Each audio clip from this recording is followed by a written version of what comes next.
My educational channel విద్యా ఉద్యోగ సమాచారానికి స్వాగతం.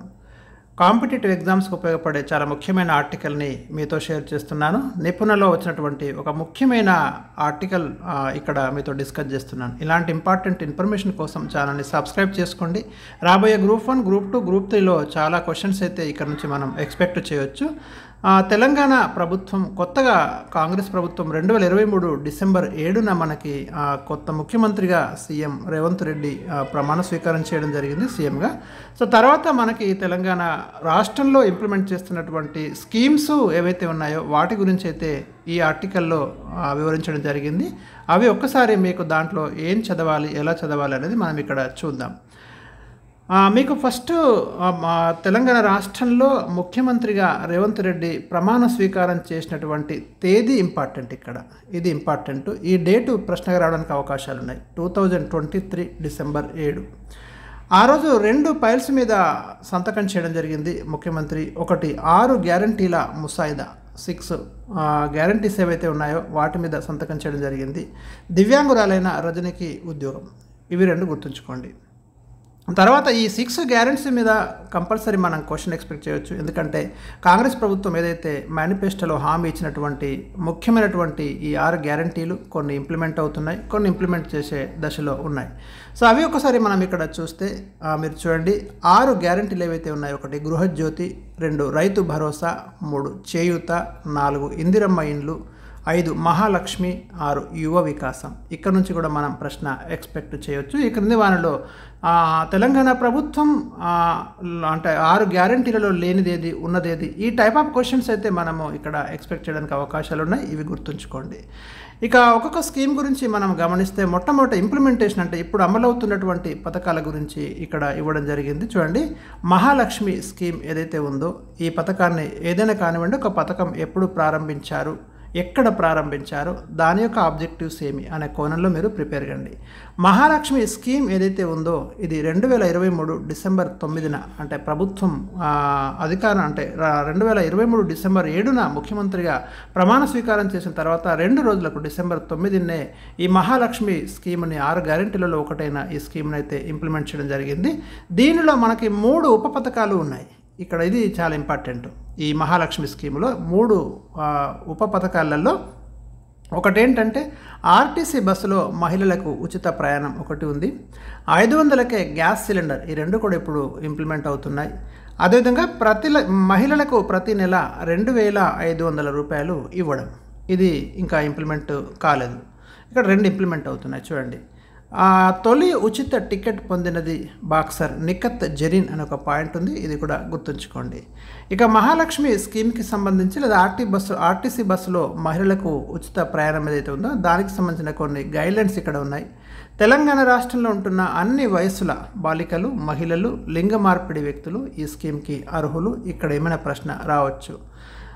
తెలంగాణ రాష్ట్రంలోని పల్లె వెలుగు ఎక్స్ప్రెస్, హైదరాబాద్లో సిటీ ఆర్డినరీ, మెట్రో ఎక్స్ప్రెస్ బస్సుల్లో రాష్ట్ర పరిధిలో ఎక్కడైనా ప్రయాణించవచ్చు. ప్రయాణ సమయంలో స్థానికత ధృవీకరణ కోసం గుర్తింపు కార్డు చూపించాలి. బస్సుల్లో ప్రయాణం చేసే మహిళలకు 0 టికెట్ ఇస్తున్నారు. ఇవి కూడా గుర్తుపెట్టుకోండి. ఇక మహాలక్ష్మి పథకంలో ఇంకొక ఉప పథకం ఉంది.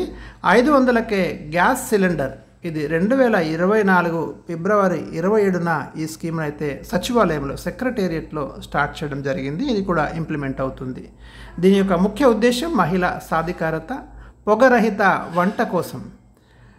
అండ్ నెక్స్ట్ వన్ వస్తే మరి మిగతా విషయాలు చూస్తే ఇక్కడ మీరు గమనించండి. ఇది ఏదైతే మహిళలకు 500కే సిలిండర్ ఉందో ఈ పథకంలో మొత్తం లబ్ధిదారుల సంఖ్యను 39.5 లక్షలుగా గుర్తించారు. ఈ స్టాటిస్టికల్ డేటా గుర్తుపెట్టుకోండి. వైట్ రేషన్ కార్డు ఉండాలి. అర్హులైన లబ్ధిదారుల పేరు మీద ఎల్పిజి గ్యాస్ కనెక్షన్ ఉండాలి. ఎల్పిజి అంటే లిక్విడ్ పెట్రోలియం గ్యాస్. 3 ఏళ్ల వినియోగాన్ని పరిగణలోకి తీసుకొని దాని యావరేజ్ ఆధారంగా సిలిండర్లను కేటాయించడం అనేది జరుగుతుంది. మొదట వినియోగదారుడు మొత్తం డబ్బును చెల్లిస్తాడు. తర్వాత సబ్సిడీ మొత్తాన్ని వారి యొక్క ఖాతాలో జమ చేయడం అనేది జరుగుతుంది. నెక్స్ట్ చేయూత, 6 గ్యారంటీలలో ఇంకొకటి చేయూత స్కీమ్.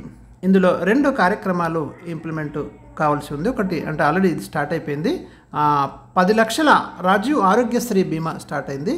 4000 నెలవారీ పెన్షన్ అనేది ఇంకా అమలు చేసే దశలో ఉంది, అమలు చేయనున్నారు. ఇదొకటి ఇంకా అమల్లోకి రాలేదు. ఇందులో 2 కార్యక్రమాలు మీరు చూసుకోండి చేయూత పథకంలో. ఒకటి 10 లక్షల రాజీవ్ ఆరోగ్యశ్రీ బీమా, రెండోది 4000 నెలవారీ పెన్షన్. రాజీవ్ ఆరోగ్యశ్రీ బీమా ఇది ఎప్పుడు స్టార్ట్ అయింది చూడండి, 2023 డిసెంబర్ 9న శాసనసభ ఆవరణలో దీన్ని ప్రారంభించడం జరిగింది. ఈ పథకం యొక్క ప్రధాన ఉద్దేశం ఆరోగ్య భద్రత కల్పించడం.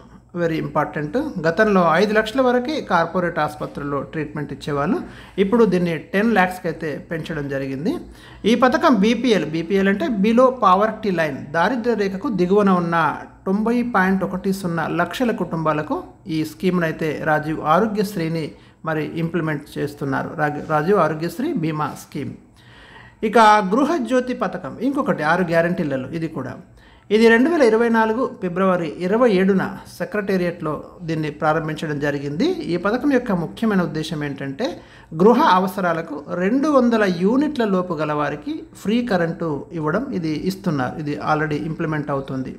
దీని యొక్క గైడ్లైన్ చూస్తే ఎవరైతే మరి ప్రజా పాలనలో దరఖాస్తు చేసుకున్నటువంటి లబ్ధిదారులు తెల్ల రేషన్ కార్డు, ఆధార్ కార్డు కలిగి ఉండి వాటిని లింక్ చేసి ఉండాలి. ఇది కేవలం గృహ అవసరాలకు మాత్రమే వర్తిస్తుంది. ఇది వ్యాపార వినియోగానికి, బిజినెస్ కోసమో ఈ స్కీమ్ అయితే వర్తించదు. ఈ పథకానికి సంబంధించిన జీరో బిల్లులు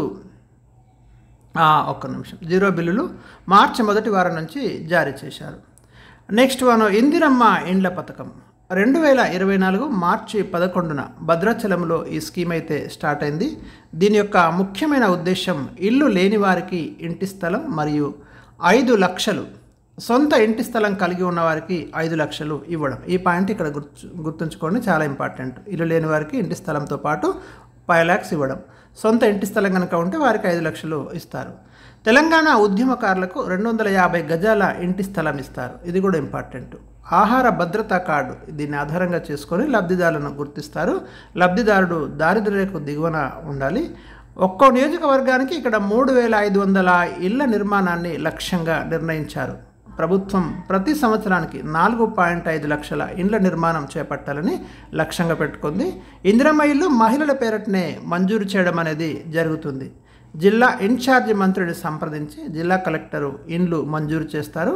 గ్రామ వార్డు సభల్లో ఆమోదం పొందిన తర్వాత కలెక్టరు ఎంపిక చేస్తారు. ఇక్కడ ఎవరిని సంప్రదించి ఇండ్లు మంజూరు చేస్తున్నారు, ఎవరు ఎంపిక చేస్తారు, ఇలాంటి క్వశ్చన్స్ కూడా రావడానికి అవకాశం లేదు. ప్రతి పాయింట్ కూడా చాలా ఇంపార్టెంట్. చాలా మంచి ఇన్ఫర్మేషన్ అయితే ఈ నిపుణులు మరి ఇవ్వడం జరిగింది. అందుకే మీతో ఇక్కడ షేర్ చేయడం అనేది జరుగుతుంది. మీకు చాలా యూస్ఫుల్ ఇన్ఫర్మేషన్ ఇది. ఓకే, ఇది నేను పార్ట్ 1గా ఇస్తున్నాను. నెక్స్ట్ ఇన్ఫర్మేషన్ మీకు పార్ట్ 2 వీడియోలో అందిస్తాను. దాన్ని కూడా తప్పకుండా మీరు చూడండి.